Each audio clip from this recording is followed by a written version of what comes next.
सबको मेरा प्रणाम।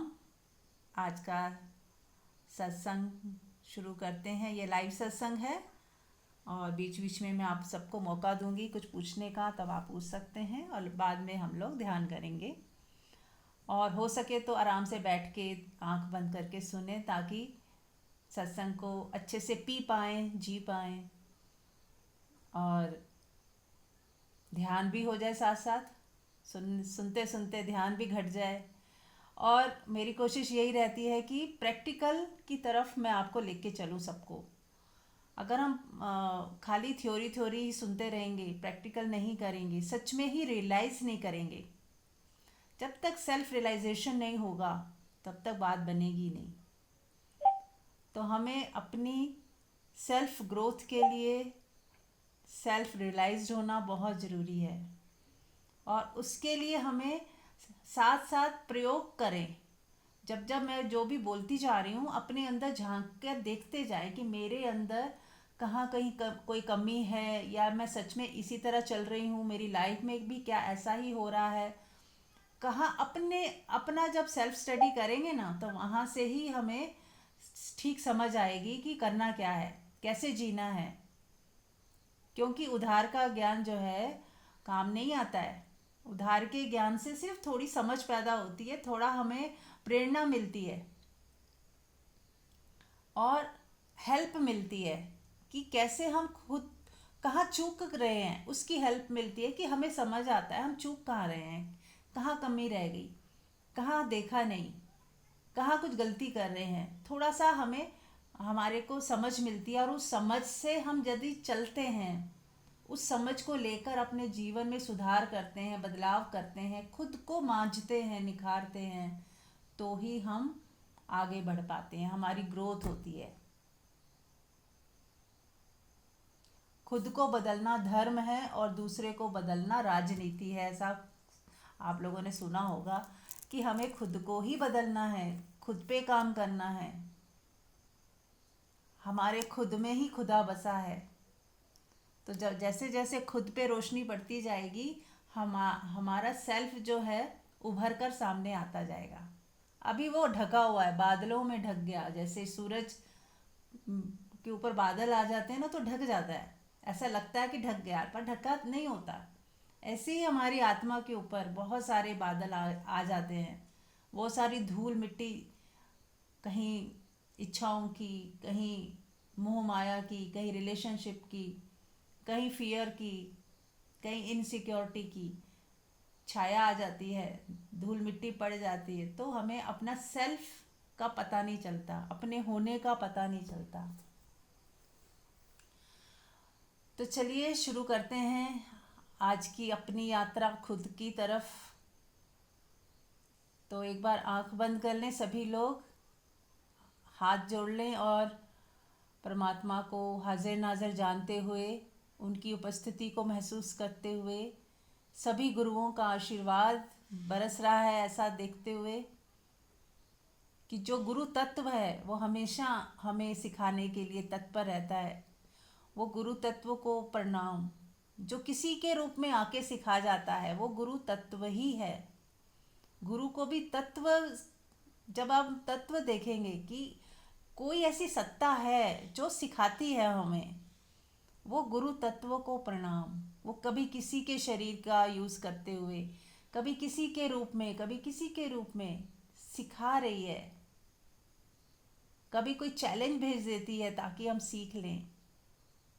कभी हम गलतियां करते हैं, उससे सीखते हैं। कभी दूसरे कोई गलती करते हैं, उससे सीखते हैं। तो हम हमारे जीवन में हो क्या रहा है, कुछ सिखाने के लिए कुछ हो रहा है और हम सीखते जा रहे हैं। कभी सीखते हैं, कभी नहीं सीखते। तो गुरु का काम यही होता है कि आपको हमेशा तैयार करे सीखने के लिए, कि तुम यहाँ आए ही हो सीखने के लिए। तो हमारे सामने कभी भी कुछ भी होना, तो बस यही समझे कि हर वक्त परीक्षा चल रही है। हर वक्त एक जागृति की तरफ हम बढ़ते जा रहे हैं। हमारे कदम जो हैं जागृति की तरफ बढ़ रहे हैं। तो चलिए सबकी प्रेजेंस में, सभी गुरुओं की, सभी देवी देवताओं की सभी महापुरुषों की, ऋषि मुनियों की, हमारे जो स्पिरिट्स गाइड हैं, एंजल्स हैं हमारे आसपास जो हमारी हेल्प करते रहते हैं टाइम टू टाइम, सबको प्रणाम कर लें एक बार। और इस समय हम सत्संग सुन पा रहे हैं उसके लिए भी बहुत सारे लोगों का धन्यवाद करें जिन्होंने मौका दिया, आपको टाइम दिया। और उस कुदरत को भी धन्यवाद जिसकी वजह से आज हम इकट्ठा हुए हैं। तो चलिए आज आप लोगों से ही शुरुआत करते हैं। किसी का कोई प्रश्न है तो वो ले लेते हैं पहले। एनीबडी?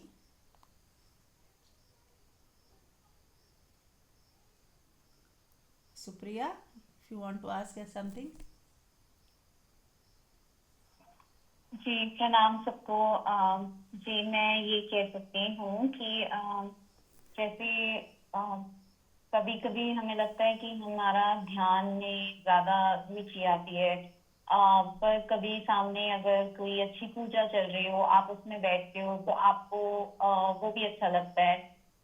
पर कहीं ना कहीं at the back of your mind आप उस चीज को ना कंपेयर करते हो कि अच्छा नहीं, मेरे को ना ये ज्यादा ज्यादा समझ आता है या ये ज्यादा क्लिक करता है, with with keeping in mind कि हाँ जिसका जहाँ श्रद्धा है वो बहुत सुंदर है। और but at times you want to experience everything भी आ जाते हैं, और फिर ना मन में कई बार विचार आता है नहीं नहीं ये भी अच्छा लगता है तो मैं भी ऐसे ही करूंगी, मैं भी कभी कभी अच्छा मंदिर भी जाऊंगी। तो मैं बस ये आपसे समझना चाह रही थी कि क्या ये हम अपने आप को डिस्ट्रैक्ट कर रहे हैं, या हमें वैरायटी अच्छी लगती है, या हम बस वो समय उस एटमोसफेयर की वजह से उस प्रभाव में आ रहे हैं।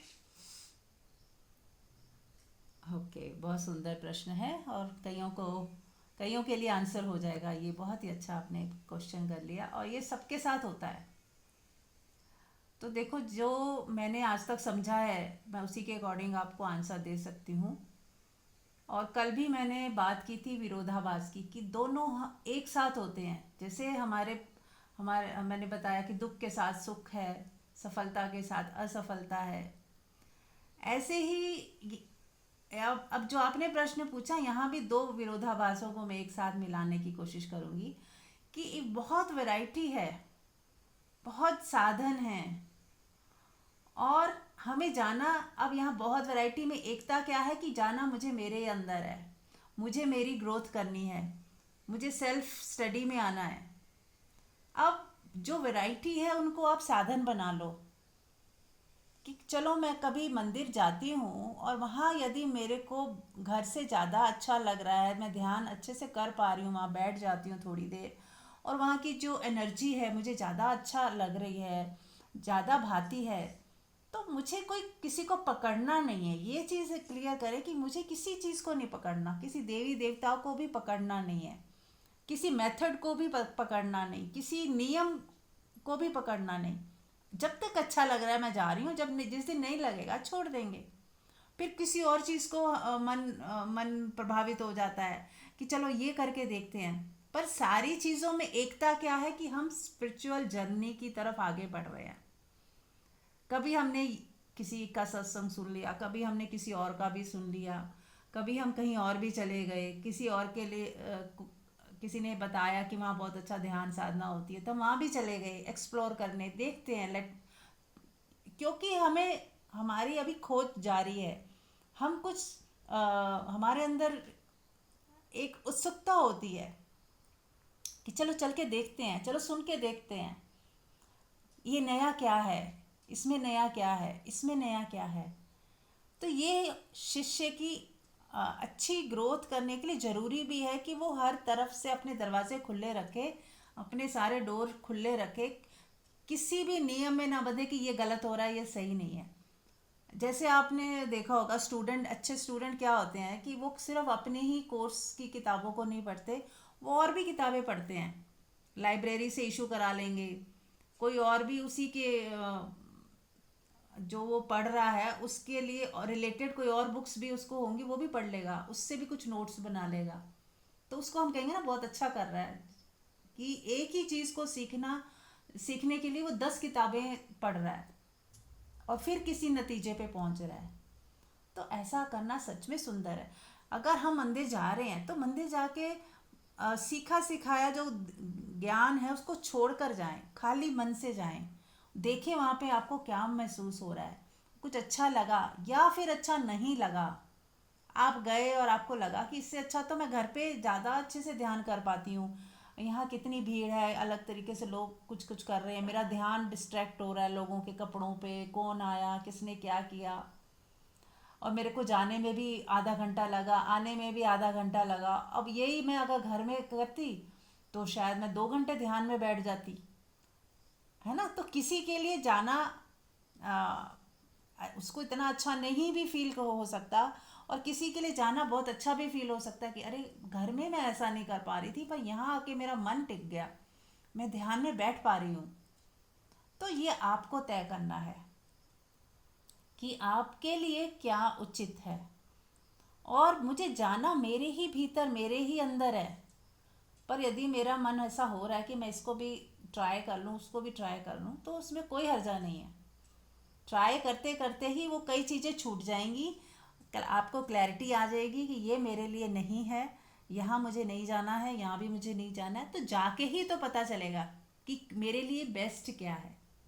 बिना गए तो हमें ऐसा लगेगा पता नहीं, शायद वहाँ कुछ खास होता, शायद मैं कुछ चूक तो नहीं रही हूँ, है ना। जब तक हम पहुँचे नहीं है तब तक हमें ये लगता है। जिस दिन आप पहुँच जाओगे, जिस दिन आपको सच में तृप्ति आ जाएगी, तब आप सोचना ही बंद कर दोगे, कहीं जाने का ख्याल ही नहीं आएगा। क्योंकि जैसे आपका पेट भर गया, अब कितनी अच्छी डिशेस आपके सामने रख दी जाएं, आप नहीं खाओगे। आप कहोगे नहीं, बिल्कुल हटा दो, मेरे सामने से भी हटा दो, देखने का भी मन नहीं हो रहा। ऐसे ही जितना जितने हम तृप्त होते जाते हैं, अपनी आत्मा में टिकते जाते हैं, संबुद्ध होते जाते हैं, फिर उतना उतना ये अपने आप ही धीरे धीरे गिरने लगता है, डिस्ट्रैक्शन होती ही नहीं। फिर आपको एकदम क्लैरिटी होती है कि अब आपको किसी से कोई विरोध भी नहीं है और कहीं जाने का भी मन नहीं है।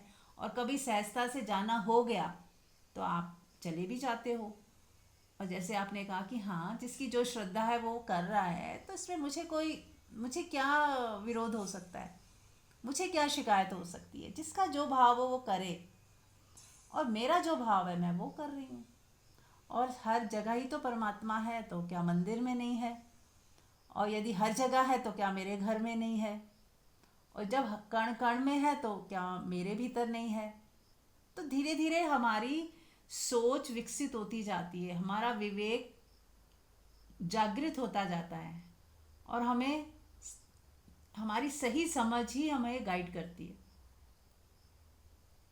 तो बिल्कुल ना डरें, बिल्कुल भी अपने अंदर कोई द्वंद्व पैदा ना करें। जैसा फ्लो आ रहा है आने दें, आप अच्छे रास्ते ही तो जा रहे हैं। और फिर कहाँ भेद है, पूरा विश्व, पूरा संसार उसी का ही तो मंदिर है। कहीं भी जाओगे उसे ही पाओगे, कहीं भी चले जाओ उसे ही पाओगे। तो कोई डर नहीं, निर्द्वंद होके कहीं जाओ, कुछ भी करो, आप अपनी यात्रा पे आगे ही बढ़ रहे हो तो सही है। और यदि हम कहीं अटक रहे हैं, कुछ नियमों में जा रहे हैं या अपने से बाहर जा रहे हैं, किसी कर्म कांड में जा रहे हैं, तो वहाँ थोड़ा हमें सावधान रहना है। हमने अपनी आत्मा तक जाना है, ये एक आपको क्लैरिटी होनी ज़रूरी है कि मुझे मेरी आत्मा तक जाना है। मैं कौन हूँ, ऐसा कुछ जो मुझे मेरे ही भीतर लेके जा रहा है तो सब सही है। और ऐसा कुछ जो मुझे मेरी आत्मा से दूर लेके जा रहा है, किसी अन्य में हम फंस रहे हैं, यदि अगर भगवान को कहीं बाहर देख रहे हैं, कहीं और किसी और दिशा में जा रहे हैं, या कोई कामना के साथ जा रहे हैं कि ये मेरी कामना पूरी हो जाए, वो मेरी कामना पूरी हो जाए, इसलिए ये कर लूँ वो कर लूँ। म्यूट कर लें, किसका खुला हुआ है? पुष्पा जी,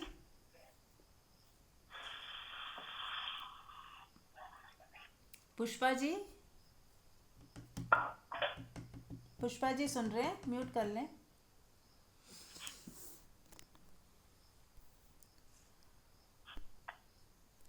क्लियर जी हुआ? जी मीरा जी, मैं समझ रही हूँ कि जब तक मन करे हम्म, तब राइट। तक तब तक हम जो कर रहे हैं, और अगर वो रास्ता ठीक है हम्म। तो ठीक है। बस मुझे ऐसे लगा कि शायद डिस्ट्रैक्ट हो रही हूँ। नहीं नहीं, जाना तो हमें हम अपने भीतर ही है, बाहर कुछ नहीं है, बाहर कुछ भी नहीं है। लेकिन फिर भी बाहर की चीज़ें हमें हेल्प कर सकती है। बाहर जो भी हम कर रहे हैं उससे हम अगर अपने भीतर जा रहे हैं तो वो एक टेक्निक की तरह हो सकता है।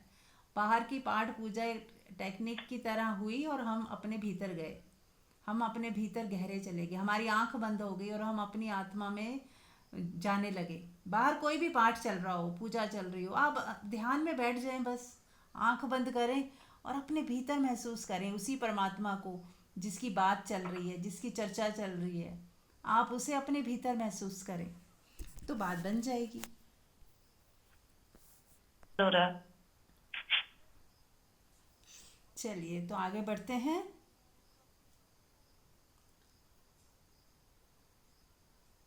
तो साधक को आगे बढ़ने के लिए सबसे ज़रूरी क्या है?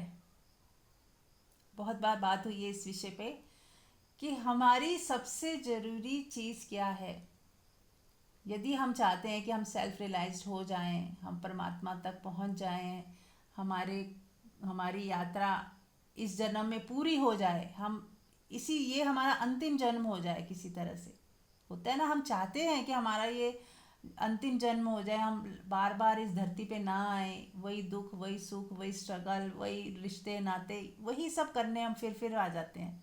हम लेसन सीखते ही नहीं, कंप्लीट ही नहीं करते।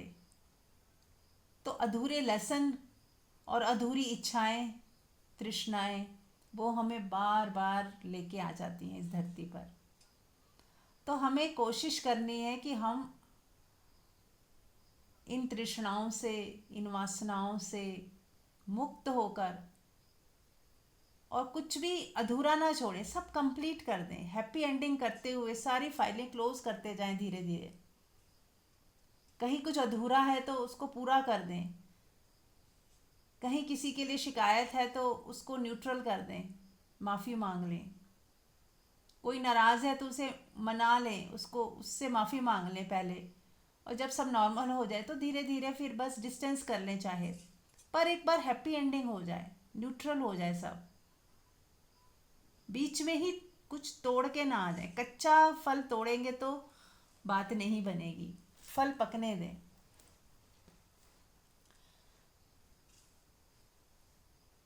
फल पकने दे का मतलब ये है कि सहज छूट जाए, छोड़ना ना पड़े। और सहज तब छूटता है जब हमें व्यर्थता का बोध होता है,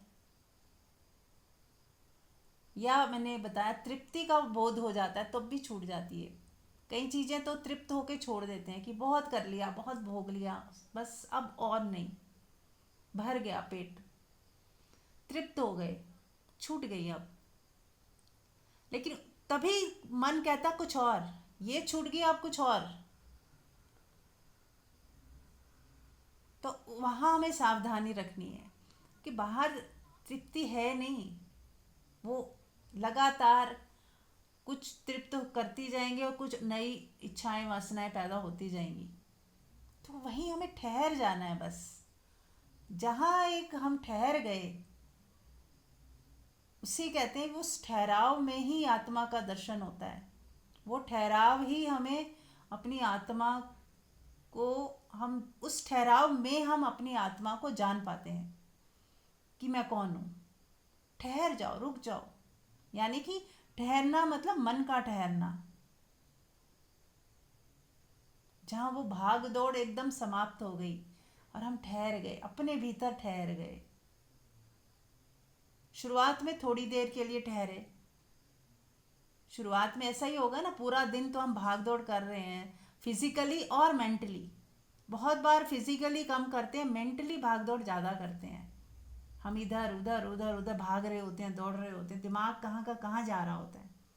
तो इस भागते हुए मन को ठहरा ठहरा दें, और जब आपका मन ठहर जाएगा, इच्छाएं वासनाएं सब गिर जाएंगी, तो ही हम अपनी आत्मा को पहचान पाएंगे। वरना तो हम हर क्षण दिमाग कहीं और ही भाग रहा है, किसी दूसरे पे ही जा रहा है। कुछ अन्य की बात सोच रहा है। जिस दिन आप अन्य से मुक्त हो जाएंगे ना, उस दिन आपके 80-90% दुख दर्द तो वहीं ख़त्म हो जाएंगे। क्योंकि हम कहीं किसी से जुड़ गए हैं तो उसके सारे दुख सुख हमारे दुख सुख हो गए हैं। वो दुखी तो हम दुखी। धन से जुड़ गए हैं तो धन के कम होते ही हम भी कम हो जाते हैं। धन बैंक बैलेंस अगर कम हो गया तो हमें लगता है कि सब खराब हो गया, सब डूब गया तो हम भी डूब गए। तो हमने इतना जुड़ाव कर लिया है धन से, संपत्ति से, फिर दूसरा रिश्तों से, कि इतना इन्वेस्टमेंट है हमारा दूसरे रिश्तों में, बच्चों में, अपने स्पाउस में, अपने पेरेंट्स में, कि अगर वो खुश तो हम खुश, वो दुखी तो हम दुखी। तो यदि हम डिटैच होकर जिए कि उनके दुख सुख में हम दुखी सुखी ना हो, पर हाँ उनकी सेवा करें, देखभाल करें, केयर करें, पर जरूरी नहीं कि उनके दुख में हमें दुखी होना ही है और फिर हम केयर करेंगे। बिना दुखी हुए भी हम केयर कर सकते हैं, बल्कि और अच्छे से कर सकते हैं। इस बिंदु पर भी जरा विचार करें कि क्या दूसरे के दुख को समझना एक और बात है, दुख में दुखी होना एक और बात है। तो हाँ, जो सेवा दे सकते हैं, जो उनके काम आ सकते हैं, कुछ भी किया जा सकता है तो करेंगे हम, लेकिन दुखी नहीं होंगे। बल्कि एक खुश मिजाज व्यक्ति जो हमेशा खुश रहता है, आनंदित रहता है, ऐसा व्यक्ति यदि किसी की हेल्प करता है तो दूसरा बहुत जल्दी ही अपने दुख से भी बाहर आ जाता है। और यदि हम भी दुखी हो गए तो दुखी होकर दूसरे का दुख कैसे दूर करेंगे।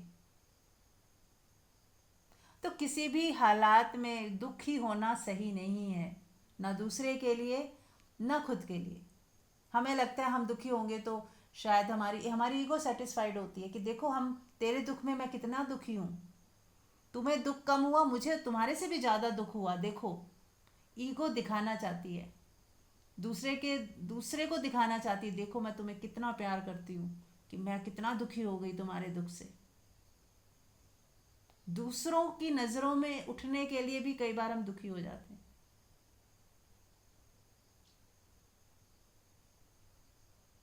कि लोग क्या कहेंगे, कि इसे दुखी नहीं हुआ, इसको कोई फर्क ही नहीं पड़ा, तो हम और ज़्यादा शो करते हैं कि हम बहुत दुखी हैं।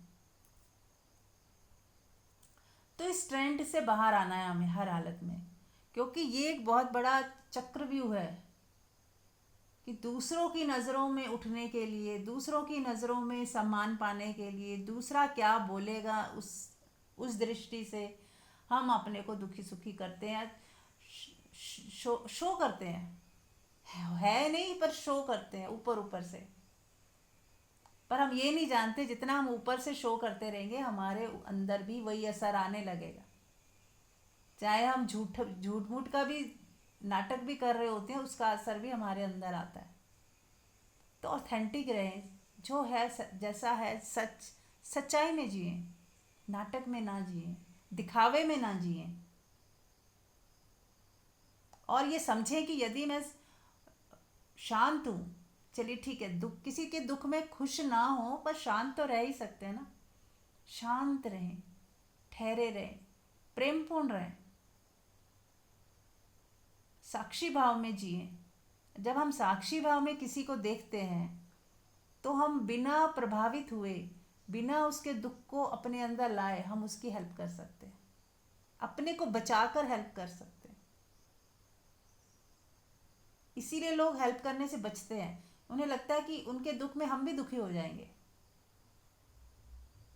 और होता भी यही है कि जाने अनजाने हमारी ऑरा भी श्रिंक हो जाती है।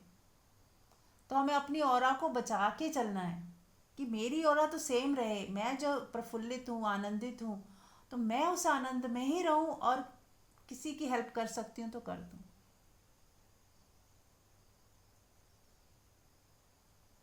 दूरी बनाकर भी रख सकते हैं। अगर शुरू में ऐसा लग रहा है कि हम उस माहौल में जाएंगे तो दुखी हो जाएंगे, तो थोड़ा दूरी बनाकर भी हम किसी की कुछ हेल्प कर सकते हैं तो कर सकते हैं। पर हर हालत में खुद को दुखी नहीं करना है, खुद को परेशान नहीं करना है, खुद को चिंता में नहीं डालना है। बिना चिंता में जाए, बिना चिंतित हुए कुछ भी करें, यही हमारी साधना है। क्या चिंता से रास्ते निकलते हैं या शांति और साक्षी भाव में अच्छे रास्ते निकलते हैं? सोचें जरा, सभी लोग आंख बंद करके सोचें कि यदि मैं चिंता करूंगी, दुख करूंगी, पीड़ा में जाऊंगी तो अच्छे से मैं देख पाऊंगी, या मैं जब चुप रहूंगी, शांत रहूंगी, डरूंगी नहीं, फियर में नहीं जाऊंगी, तो मैं अच्छे से देख पाऊंगी और अपने सॉल्यूशन की तरफ ज़्यादा अच्छे से मैं देख पाऊंगी। देखिए जरा, सोचें।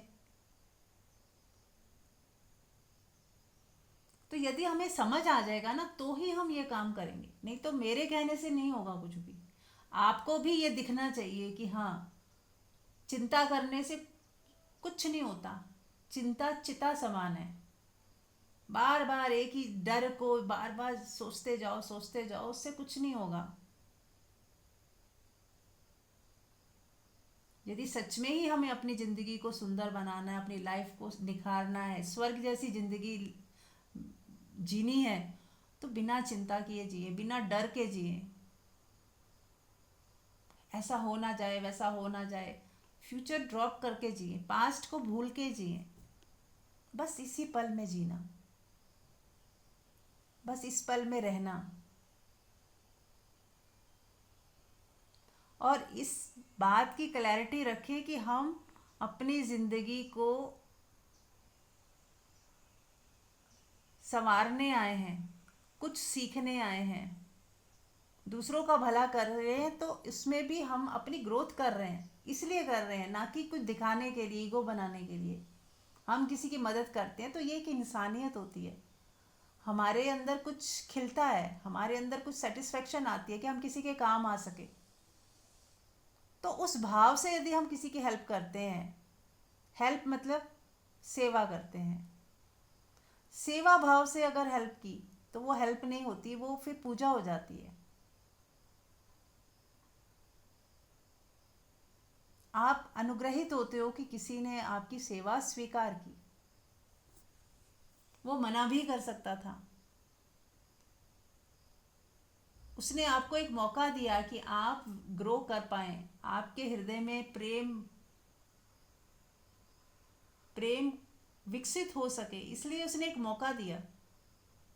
तो आप उसके प्रति थैंक यू फील करते हो, आप ग्रैटिट्यूड फील करते हो, अच्छा फील करते हो कि आ, आपने मुझे मौका दिया जिससे कि मैं अपनी ग्रोथ कर पाई। तो इतना हमें विनम्र होना है, तभी वो सेवा फलती है, नहीं तो वो सेवा ईगो का काम करती है, पॉइजनस हो जाती है यदि उसमें हम अपने को ऊपर, दूसरे को नीचे रखते हैं, यदि उसको अपने एहसान के तले दबा देते हैं कि देखो मैंने तेरे लिए क्या क्या किया, तुम मेरे साथ क्या कर रहे हो। तो यदि इस तरह के भावनाएं हैं तो इससे अच्छा हम कुछ भी ना करें, और यदि करना है तो सेवा भाव में करें, अनुग्रहित होकर करें, और करने के बाद भूल जाएं, एक्सपेक्टेशन नहीं रखना है। आप एक माध्यम से ज़्यादा नहीं है, हम सब एक माध्यम है, और माध्यम मतलब परमात्मा चाहता है तो होता है, ना चाहे तो हम किसी लायक नहीं हैं। अगर हम किसी लायक भी हैं तो ये परमात्मा की कृपा है, ऐसा जानते हुए यदि हम सेवा भाव में उतरते हैं तो वो सार्थक होता है। ऐसा, ऐसी सेवा ही पुण्य कहलाती है।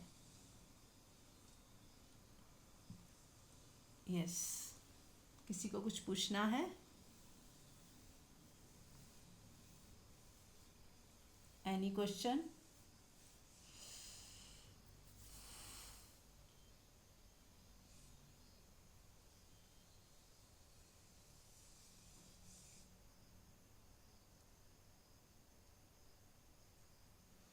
चलिए तो आगे बढ़ते हैं होपोनोपोनो की तरफ।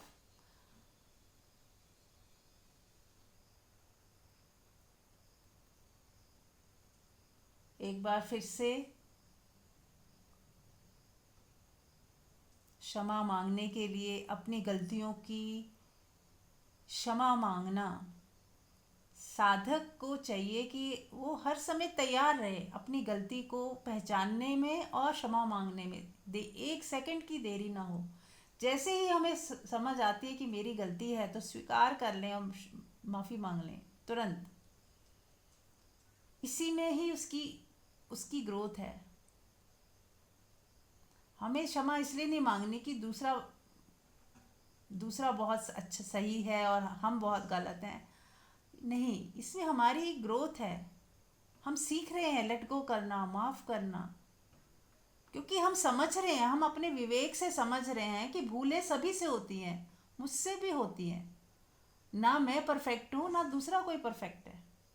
कईयों से गलतियाँ होती हैं अनजाने में, ओ और हमारा दिल दुख जाता है। और ऐसे ही हमसे कई बार भूलें होती हैं अनजाने में और दूसरे का दिल दुख जाता है। तो माफ़ी मांगना ही एकमात्र उपाय हो सकता है कि हम इस चीज़ को थोड़ा न्यूट्रल कर दें, समाप्त कर दें। यदि हमसे कोई माफ़ी मांग लेता है तो हम थोड़ा पिघल जाते हैं ना, माफ़ कर देते हैं, भूल जाते हैं। तो यही एकमात्र साधना है, साधन है कि माफ़ कर दें। अब क्योंकि जो बीत गया, जो हो चुका, उसको हम कैसे अनडन करेंगे? माफ़ी मांग कर ही की जा सकती है। तो तैयार है सभी? हाथ जोड़ लें।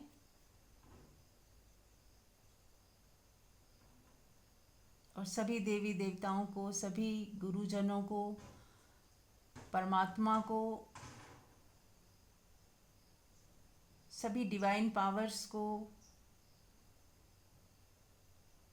जितने भी हमारे गाइड हैं, स्पिरिचुअल मास्टर्स हैं, जो हमारे एंजल्स हैं, हमारे साथ रहते हैं, सबको प्रणाम करते हुए उनसे एक पहले तो जुड़ाव को महसूस करें कि हमारा कनेक्शन है उन सब के साथ। और आप सबको वो पावर दें कि हाँ, आप जब भी चाहें मुझे गाइड कर सकते हैं। जब भी मैं गलत दिशा में आगे बढ़ूं तो मुझे प्लीज़ गाइड करें, मेरा मार्गदर्शन किया करें। मैं आप सबको पावर देती हूँ, आप सबको अलाउ करती हूँ कि मेरी ज़िंदगी में कुछ भी गलत हो रहा हो या मेरा कोई चुनाव गलत हो गया हो, मुझसे कोई भूल हो रही हो तो मेरे को रोक दें, मुझे सही मार्गदर्शन दें। आप उनसे हेल्प मांग सकते हो।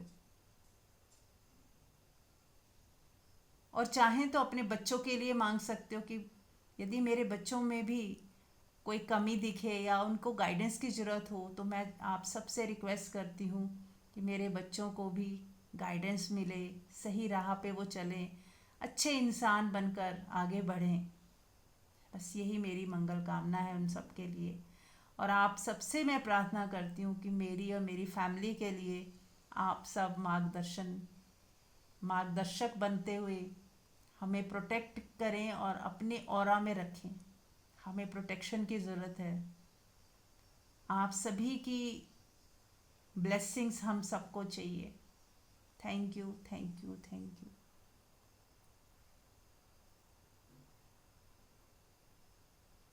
और आज हम अपने बच्चों के बिहाफ पे भी माफ़ी मांगते रहेंगे साथ साथ। होपोनोपोनो का एक ये बहुत अच्छा प्लस पॉइंट है कि ये सिर्फ हम ना केवल हम अपने लिए कर सकते हैं, दूसरों के लिए भी कर सकते हैं, दूसरों के बिहाफ पे भी कर सकते हैं।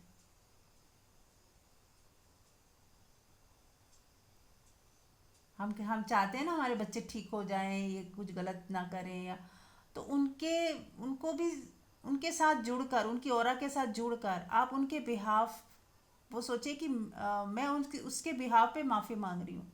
यदि मेरे बच्चे ने कोई ऐसा कर्म किया है जिसकी वजह से उसकी ज़िंदगी में परेशानियाँ आ रही हैं तो मैं उसके बिहाफ पे माफ़ी मांग रही हूँ, क्योंकि मेरा बच्चा मुझसे जुड़ा हुआ है।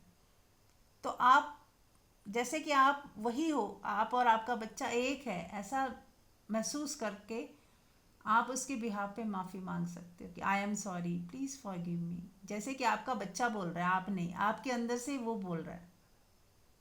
तो आप इसको भी 108 बार रोज करें 40 दिन तक, तो आपके बच्चों की ज़िंदगी में भी परिवर्तन आएंगे। जो लोग चाहते हैं वो करके देख सकते हैं।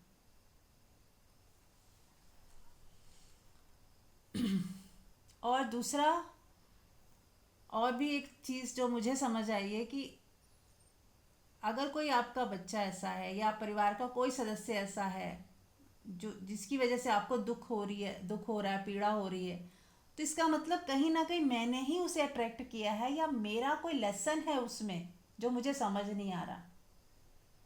यदि मेरे अंदर वो भावनाएं ना होती, कुछ ऐसा ना होता, तो ये होता ही ना मेरे सामने। ऐसी सिचुएशन यदि आई है तो कुछ मेरे लिए आई है। तो हो सकता है इसके साथ मेरा कोई पुराना हिसाब किताब है, तो मैं इसको, इसके बिहाफ पर, इसको सामने रखते हुए माफ़ी मांग लेती हूँ। तो आप रोज़ 108 बार रोज़ उसको उसको सामने रखते हुए माफ़ी मांगा करें। ये 4 लाइनें बोल बोल के रोज़ करें, एक ही व्यक्ति के लिए रोज़ करें 108 बार 40 दिन तक। तो आप देखेंगे उस व्यक्ति के अंदर बदलाव आ रहा है और जो आपकी दोनों के बीच की ट्यूनिंग थी वो अच्छी होती जा रही है। तो करेंगे तभी पता चलेगा।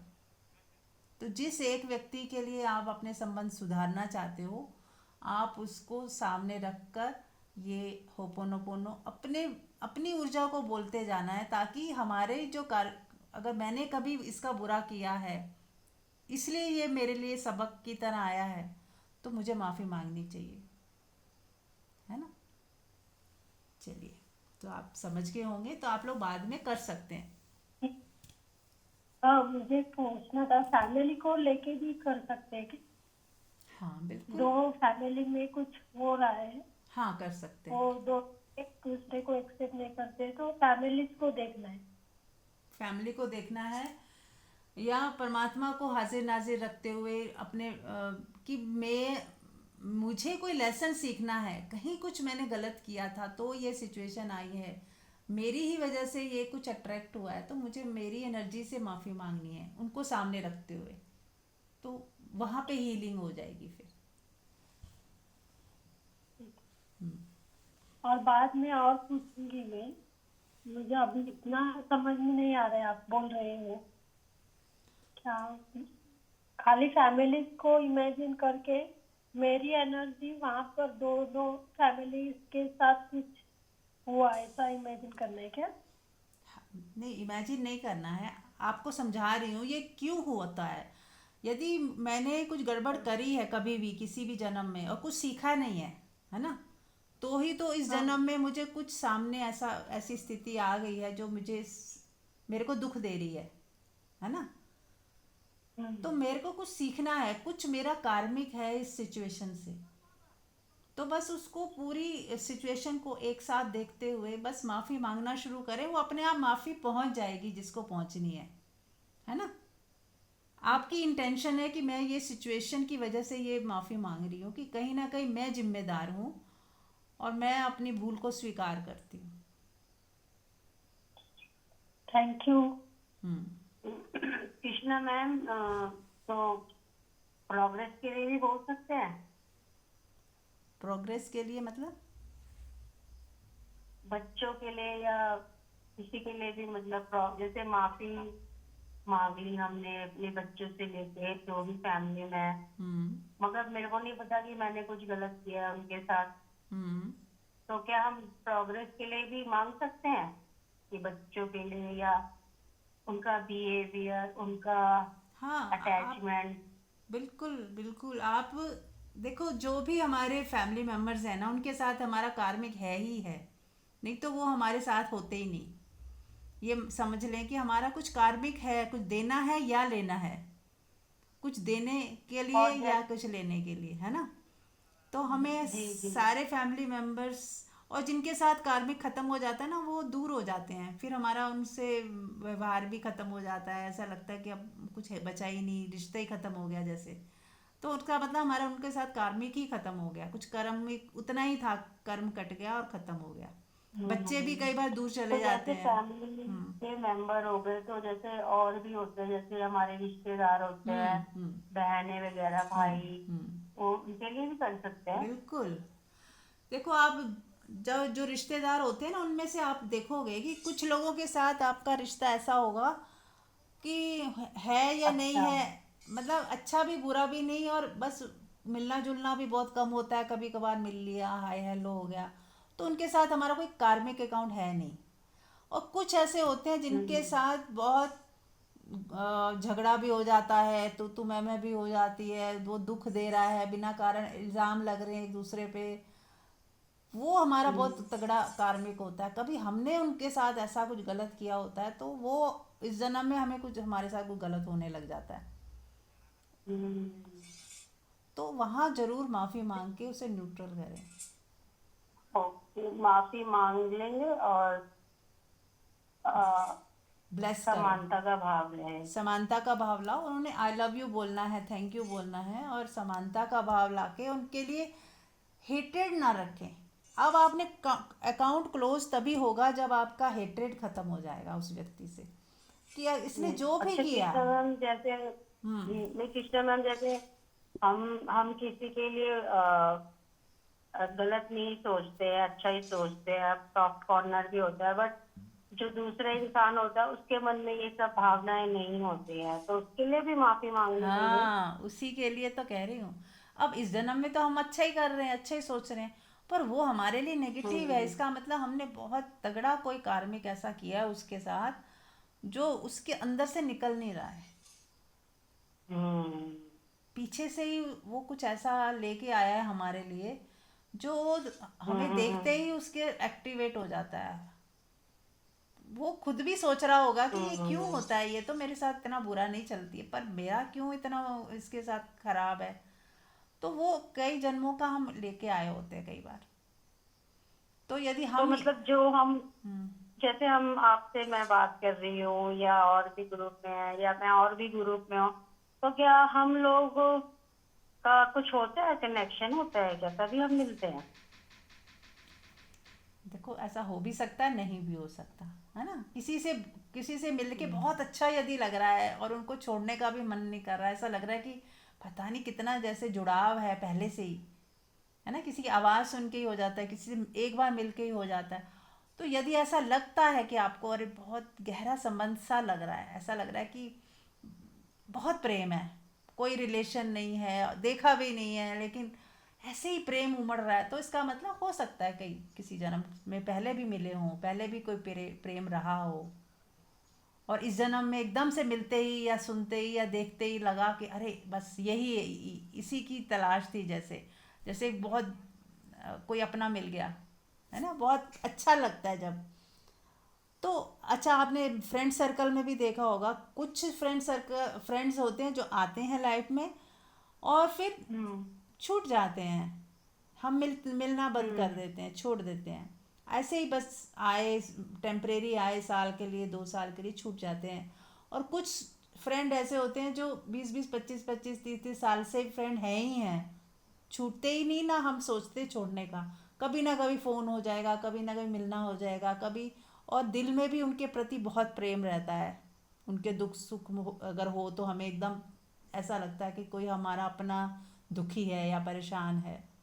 तो इसका मतलब उनके साथ भी कुछ गहरा पुराना संबंध चला आ रहा है और इस जन्म में भी छूट नहीं रहा है ना। लेकिन वो सुंदर है, इसमें कोई हम फंसे नहीं हुए ना, हम उनके साथ बहुत अटैच्ड हैं और ना ही बहुत कोई हमारा कोई गिला शिकवा है। बस वो है, लेकिन कॉर्ड जुड़ी हुई, ऐसा लगता है हाँ कुछ तो संबंध अभी भी है, जो हम जुड़ाव अभी भी है।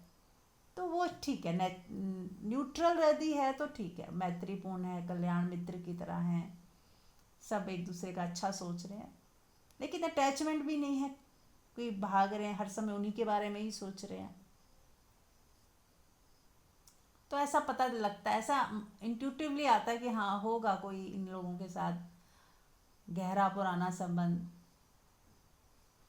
अब आप किसी भीड़ में जाते हो, किसी पार्टी में भी जाते हो, तो उसमें कुछ लोग ऐसे लगते हैं कि जैसे हम जानते ही नहीं, बिल्कुल कोई रिलेशन नहीं, पर 2-4 आत्माएं ऐसी, पर्सन्स ऐसे भी लगते हैं जिससे लगता है कि हाँ कुछ कनेक्शन जुड़ा, है ना, कुछ कनेक्शन जुड़ा, बात करने का मन होता है। तो ये ऐसा ही होता है, ये पुराने कनेक्शंस फिर आ जाते हैं सामने, और कई बार हम उनके साथ लंबा चलते हैं, कभी बस वन टाइम मिलना ही होता है उनसे, बस हो गया, इतना ही काफ़ी था। तो ठीक है, हमें इसमें ज़्यादा उलझना नहीं है। जहाँ हमें दुख आ रहा है, पीड़ा आ रही है, परेशानी है, वहीं हमें ये ज़्यादा इसको इस्तेमाल करना है। ठीक है। ठीक है, धन्यवाद। हाँ जी। चलिए,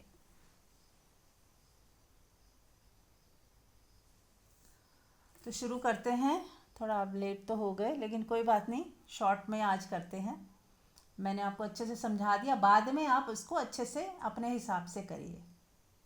और 108 बार यदि करते हैं, रोज़ करिए 21 या 41 दिन तक, तभी आपका उसको बेनिफिट मिलेगा। ऐसा नहीं एक दिन कर लिया तो हो गया, या मैंने किया आपने सुन लिया हो गया, है ना। ये सब टेक्निक्स में थोड़ा गहरे जाना होता है, तभी जी। तभी गहराई तक उसके रिजल्ट आते हैं। चलिए, तो सबसे पहले आज हम सभी देवी देवताओं की प्रेजेंस में, गुरुओं की प्रेजेंस में अपने फैमिली मेम्बर्स को देखें। जितने भी फैमिली मेम्बर्स इस समय प्रेजेंट हैं, जिंदा हैं, उनको हम पहले ले लेते हैं आज। देखें सभी को, जो आपके रिश्तेदार हैं और जो आपके फ्रेंड्स हैं, जिनके साथ आपका मिलना जुलना होता है, उन सबको सामने देखते हुए कि कुछ ना कुछ मेरा उनके साथ पुराना हिसाब किताब है, पुराना कार्मिक है, तभी हम मिलते हैं बार बार। कभी रूठते हैं, कभी शिकायतें आ जाती हैं, कभी दूरियां हो जाती हैं, कभी नज़दीकियां हो जाती हैं। तो इन सब को हम एक साथ देखेंगे और सबसे माफ़ी मांगते हुए, I am sorry, please forgive me, thank you, I love you, I am sorry, please forgive me, thank you, I love you.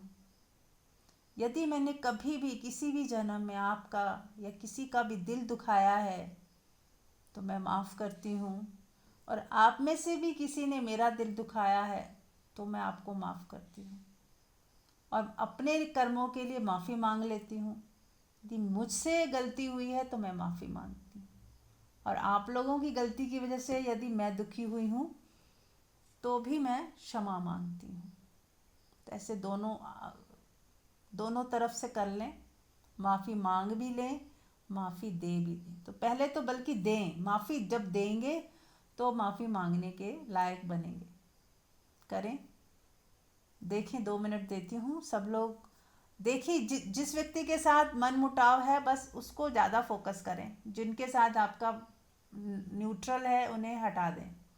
इनमें से देखें कौन कौन व्यक्ति ऐसा है जिनके साथ आपका कुछ गड़बड़ चल रहा है या बहुत अटैचमेंट है। दोनों चीज़ें हों, वो सामने कर लें और सबको सामने देखते हुए, I am sorry, please forgive me, thank you, I love you. आपने कभी भी किसी भी जन्म में मेरा दिल दुखाया हो, मैं आपको माफ़ करती हूँ। और यदि मैंने आपका दिल दुखाया हो तो सच्चे दिल से माफ़ी मांगती हूँ। और आज के बाद मैं ध्यान रखूँगी कि मुझसे कोई गलती ना हो, मैं किसी का दिल ना दुखाऊं, किसी को धोखा ना दूं, किसी का हक ना मारूं, कोई ऐसे शब्द ना बोलूं जिससे किसी का दिल दुखे, किसी को हर्ट ना करूं, सबके लिए अच्छा ही सोचूं, अच्छा ही करूंगा। यही मेरा कर्तव्य है, यही मेरा धर्म है आज के बाद। और पुराने कर्मों के लिए मैं माफ़ी मांगती हूँ और सबको माफ़ कर देती हूँ। करें सभी।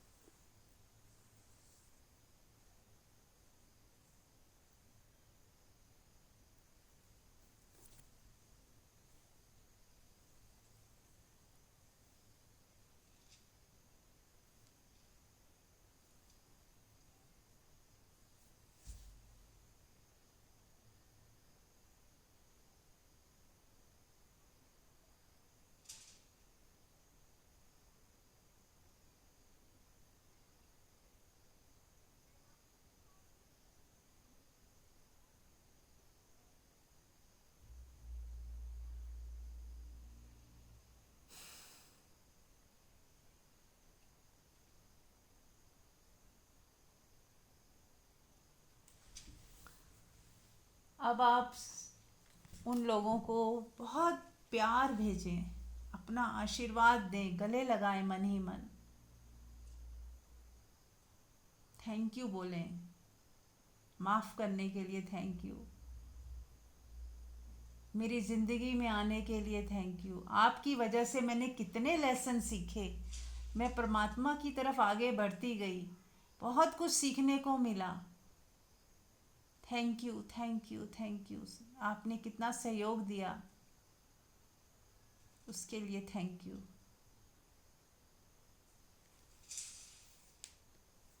अब हम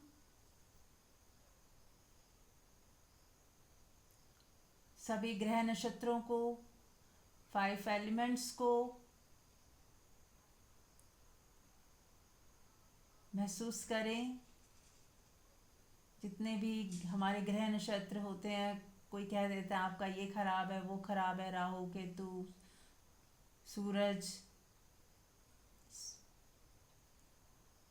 सोम मंगल बुध बृहस्पति शुक्र शनि, ये सारे ग्रह नक्षत्र हैं, उनके नाम हैं। और जितने भी 5 एलिमेंट्स हैं, पृथ्वी जल वायु अग्नि आकाश वायु, तो इन सब को प्रणाम करें, इनकी वजह से ही हम जिंदा हैं। ये 5 एलिमेंट्स हमारे लिए कितने ज़रूरी हैं, हम सबको प्रणाम करें, इनका धन्यवाद दें। और मैंने पहले डिटेल में बताया है कि जब भी हवा छुए आपको तो वायु को प्रणाम किया करें। जब भी आप जल को पहली बार छूते हैं सो के उठने के बाद, उसको जल को थैंक यू बोल दिया करें, है ना। खाना बनाने के लिए गैस जलाते हैं, अग्नि सामने होती है, उसे थैंक यू बोल दिया करें। सूरज देखते हैं, उसे थैंक यू बोलें कि उस सूरज की वजह से हम कितने स्वस्थ रहते हैं। पेड़ पौधों को देखते हो तो थैंक यू बोल दिया करें। तो ये हमने पूरा दिन में हमारे अंदर ये थैंक यू, अहोभाव, थैंकफुलनेस निकलते रहना चाहिए। याद आ जाए, हर समय याद रहे कि थैंक यू बोलना है। ये थैंकफुलनेस में ही जीना है, पूरा दिन शुक्राने में जीना है। कहते हैं ना, किसी को कोई साधना ना आती हो, कुछ ना करता हो कोई व्यक्ति, लेकिन ये शुक्राना यदि करता रहे तो उसकी जीवन सुधर जाएगा, वो परमात्मा तक पहुंच ही जाएगा। शुक्राना करते करते वो सबसे जुड़ ही जाएगा, शुक्राना करते करते। जब आप हवा को शुक्राना कर रहे हो, जल को शुक्राना कर रहे हो, सूरज को शुक्राना कर रहे हो, हाथ जोड़ रहे हो, तो आप उनसे जुड़ते ही जा रहे हो, एक होते ही जा रहे हो, वननेस की फीलिंग आती ही जाएगी। तो कितना सरल उपाय है शुक्राना करना। बस कोई व्यक्ति आए, उसने जरा सा भी अच्छा काम करे, सच्चे दिल से शुक्राना कर दें, थैंक यू बोल दें। कहीं रेस्टोरेंट में जाते हैं, हम थैंक यू बोल दिया करें। जो वेटर होते हैं, जो सर्व करते हैं, सच्चे दिल से आभार माने कि उन्होंने हमें खाना परोसा है, खिलाया है, किसी ने बनाया है। तो हर वक्त थैंकफुलनेस के मोड में रहें तो जीवन कितना सफल हो जाएगा। तो चलिए 5 एलिमेंट्स को थैंक यू बोल दें। उसके बाद जितने भी हमारे ग्रह नक्षत्र हैं उन सबको थैंक यू बोलते हुए कि आपने मेरे ऊपर हमेशा कृपा दृष्टि ही बनाई हुई, मेरे और मेरे बच्चों के, मेरे परिवार के ऊपर आपकी कृपा दृष्टि बनी रहे। Thank you thank you thank you. और मैं अपने कर्मों की माफ़ी मांगती हूँ, यदि मुझसे कभी भूल हुई है तो माफ़ कर दें, और आगे के लिए मुझे सही समझ मिले, उसके लिए आपका आशीर्वाद ज़रूरी है। तो देखिए, सभी आपको आशीर्वाद दे रहे हैं, 5 एलिमेंट्स और सभी नक्षत्र आपको आपको और आपकी फैमिली को आशीर्वाद दे रहे हैं। बहुत सारे आशीर्वाद आपके ऊपर बरस रहे हैं, आपके पूरे घर में बहुत पॉजिटिव एनर्जी हो गई है। आपके बच्चे भी उससे नहा रहे हैं, देखें, विजुअलाइज करें। और जितने भी दोष थे सब पॉजिटिव हो गए हैं, कोई भी अब दोष नहीं है, कोई कुछ भी गड़बड़ नहीं है, सब कुछ पॉजिटिव हो गया है उनके आशीर्वाद से। देखें, और जो भी रुकावटें थी, जो भी दिक्कतें थी, सब गायब, सब कुछ अब अच्छा ही अच्छा, सब मंगल, सब कल्याणकारी, सब शुभता की एनर्जी को महसूस करें अपनी फैमिली में। सब कुछ मंगल हो रहा है, सब शुभ हो रहा है, सब कुछ अच्छा ही अच्छा हो रहा है मेरे और मेरे परिवार में। सबका कल्याण हो, सबका मंगल हो, सभी स्वस्थ हों, सुखी हों, आनंदित हों। बोलते जाए मन ही मन, और एक चेहरे पे खुशी लेके आए, क्योंकि जब आप खुशी के साथ अपनी फ्रीक्वेंसी को हाई करते हो तो ही आप देखते हो कि आपका मंगल होने लगा, क्योंकि आपने उसको फील किया खुशी के साथ कि यस, सब अच्छा हो गया, सब बढ़िया हो गया, सब कुछ मंगल में है। अब मेरे चारों तरफ सबके आशीर्वादों की एक लेयर है, प्रोटेक्शन लेयर बनती जा रही है। मेरे पूरे परिवार के ऊपर एक लेयर है ब्लेसिंग्स की, शुभ कामनाओं की, जो उसको हम सबको प्रोटेक्ट करती है और हमें दुख और पीड़ा से बचाती है, नेगेटिविटी से बचाती है।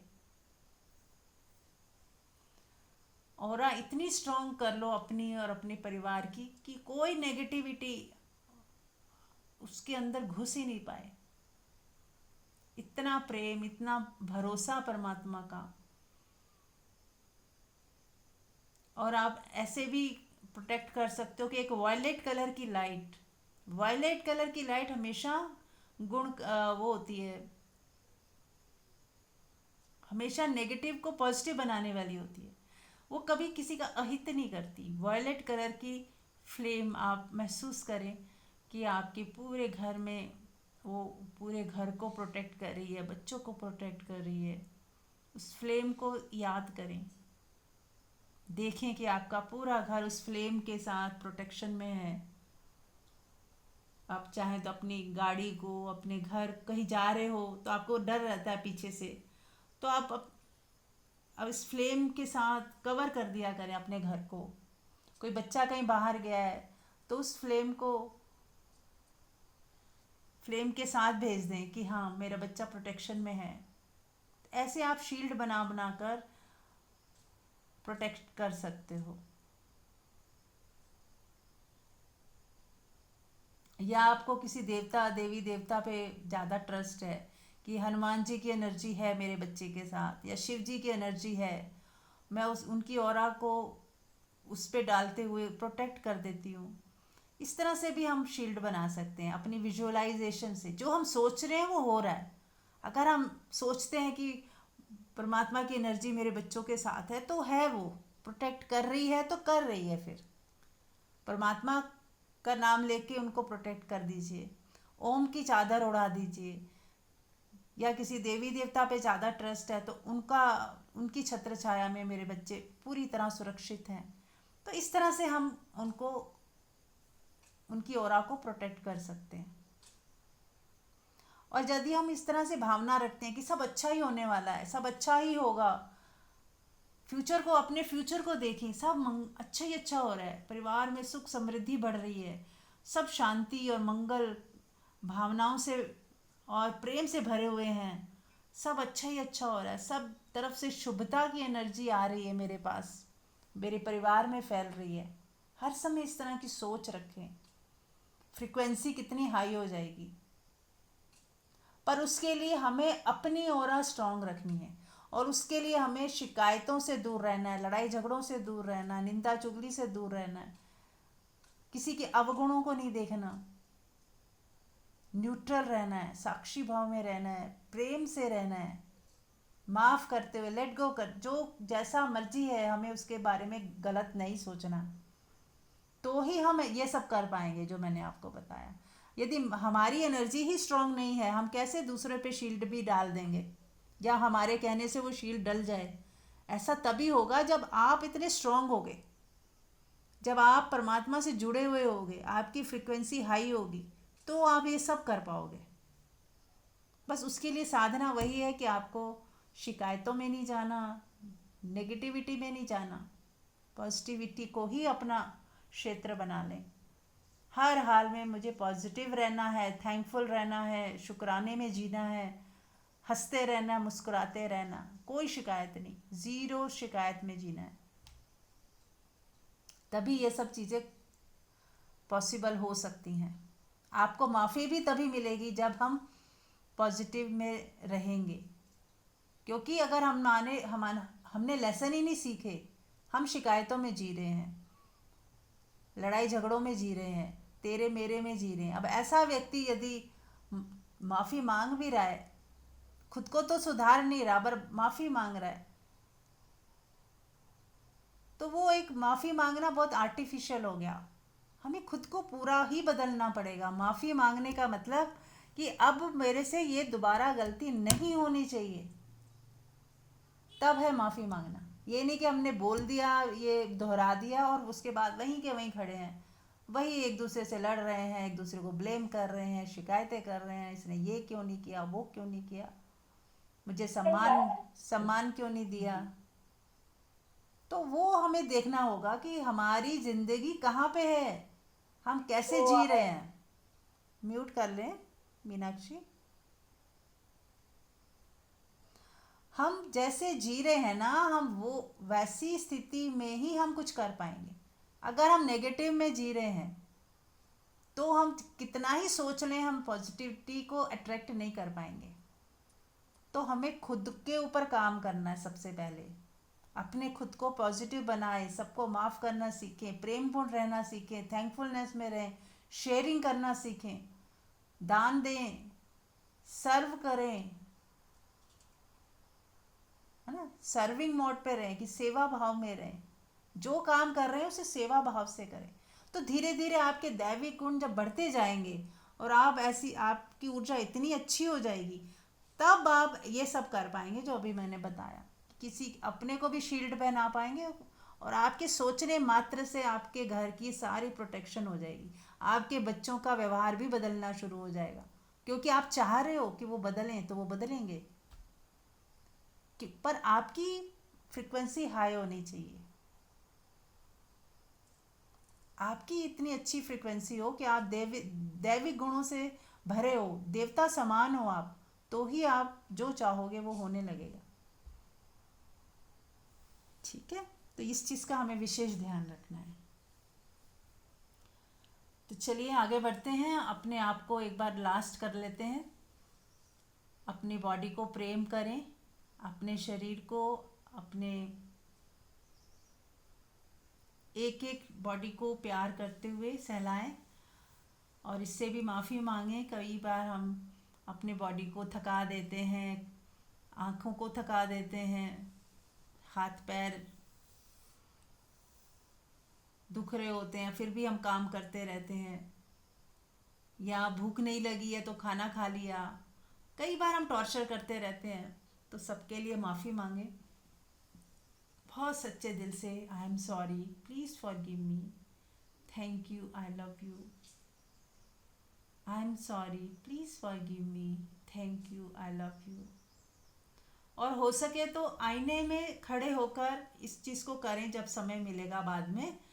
कभी जब भी शीशा देखें, आईना देखें, तो अपने को ही थैंक यू बोलते रहे बार बार। थैंक यू, हाथ जोड़ लिया करें, अपने को खुद को प्रणाम किया करें। आई एम सॉरी, अपनी बॉडी को बोलो, हे मेरे शरीर। और उस समय देखना, ये मैं बॉडी को देख रही हूँ, ये मैं नहीं हूँ, अपनी बॉडी को बोल रही हूँ I am sorry, please forgive me. तो मेरे कितने काम आती है, कितना कुछ है, तेरा धन्यवाद धन्यवाद धन्यवाद। आंखें देख पाती हैं, मुंह से मैं बोल रही हूँ, हाथों से काम होता है, पैरों से हम चलते हैं, दिमाग कितना अच्छा मिला हुआ है। तो सबके लिए धन्यवाद धन्यवाद धन्यवाद करते जाए, शुक्राना करते जाए। और देखें आपका एक एक सेल मुस्कुरा रहा है, मुस्कुराता हुआ देखें आपका एक एक सेल। जो भी पार्ट बीमार है उसे और फोकस करके देखें। I am sorry, please forgive me, thank you, I love you. उसको टैप कर सकते हैं, यदि कहीं दर्द है उसको हल्का हल्का टैप करते हुए कि वो रिलीज़ हो रही है, वो जो बीमारी वाली एनर्जी पेन है वो रिलीज़ हो रहा है। हल्के हल्के टैप करें। I am sorry, please forgive me, thank you, I love you बोलते जाएं। और ये दिन में अगर कहीं दर्द है और उसको आप ठीक करना चाहते हो तो हल्का हल्का टैप करते हुए रिलीज़ करते जाया करें। वहाँ कोई एनर्जी स्टक हो गई है उसको रिलीज़ करें, कोई फियर की एनर्जी, कोई दुख की एनर्जी कहीं जम गई है, तो उसको धीरे धीरे टैप करते हुए निकालते, ऐसा सोचें कि निकल रही है, देखें, और माफ़ी मांगते हुए I am sorry, please forgive me, thank you, I love you. Love you बीमारी को नहीं बोलना, उसको बोलना है। मान लो घुटने में दर्द है, घुटने को आई लव यू बोलना है, लेकिन बीमारी को जाने के लिए बोलना है कि प्लीज़ पहले उसको भेज दें कि नहीं आप जाओ, मुझे आपकी ज़रूरत नहीं है, इस शरीर में आपका कोई वेलकम नहीं है, प्लीज़ आप गो। उसको स्ट्रिक्टली जाने के लिए बोल दें पहले तो, फिर ये 4 लाइनें अपने घुटने के लिए बोल, या जहाँ दर्द है उस पार्ट के लिए बोले थैंक यू, ठीक है ना। और अपने को स्वस्थ होता हुआ महसूस करें, रोज़ बोले मैं स्वस्थ हो रही हूँ, मैं स्वस्थ हूँ, मेरा शरीर दिन ब दिन स्वस्थ होता जा रहा है, मैं डे बाय डे स्वस्थ होती जा रही हूँ। जैसे जैसे उम्र बढ़ रही है बॉडी की, मेरा बॉडी और अच्छे से काम कर रहा है। इस तरह की विजुअलाइजेशन करें। और हमेशा अपने को ये मत सोचें मैं बूढ़ा हो गई, मेरी शरीर बूढ़ा हो गया, अब तो बुढ़ापा आ रहा है, ये सब ना सोचें, क्योंकि शरीर की कोई ये उम्र हमारे मन में होती है, बॉडी को पता ही नहीं क्या उम्र है उसकी। और हर 7 साल में सेल बदलते जाते हैं, तो सब नया होता जाता है। तो हर समय सोचें कि मैं जवान हूँ और स्वस्थ हूँ, कोई उम्र का मतलब ही नहीं है। जैसे आप जवानी में महसूस करते थे, अभी भी वैसा ही महसूस करें कि मेरा शरीर स्वस्थ है, दैट्स इट। कुछ भी नेगेटिव थॉट लेके मत आए। चलिए ठीक है, तो अब हम सब शवासन में लेट जाएं। अगर समय है आप लोगों के पास तो शवासन में लेट जाएं, और जो भी अभी सुना है समझा है उसको पिएं, उसको जिएं, अपने अंदर उसको प्रवेश करने दें। चाहे 2 मिनट या 5 मिनट, जितना समय हो, रिलैक्स होकर लेट जाएं, और जो भी अभी सुना है 1 घंटे में उसको अपने अंदर आत्मसात करते जाएं। Thank you so much.